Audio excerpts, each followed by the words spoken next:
Hi, this is Mike Regan with Transact's 2-Minute Warning for the week of January 20th. In this week's 2-Minute Warning, we're taking a brief look at the tariff issue and also looking at how some very important LTL issues could have a significant impact on your freight costs in the future. Folks, there are a lot of things going on in the transportation and supply chain space.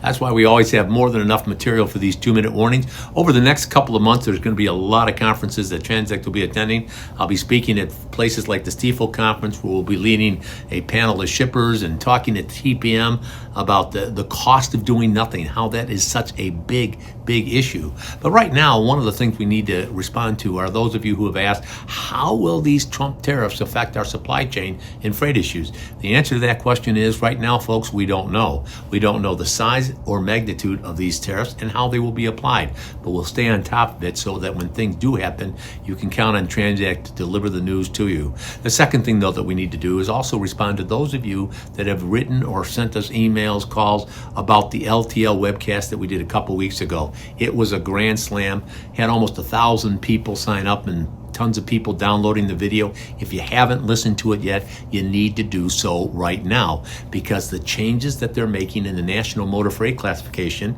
most likely can and will have a significant impact on your freight costs. Now that leads to an interesting dilemma, if you would.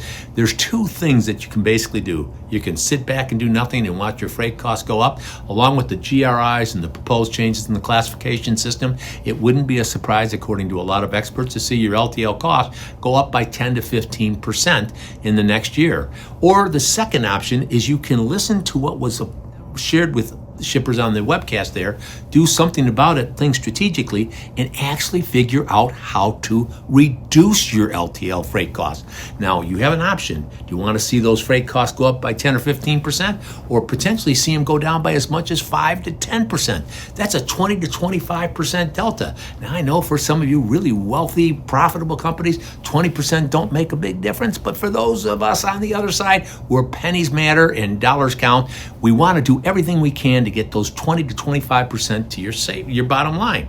Because one of the things we do is, with our LTL strategic assessment, is identify how shippers can modify some of the things they're doing to lead to much lower freight costs. And that's why some people have been asking, what are the key principles? Things like, how do I improve density? How do I improve my relationships with my carriers?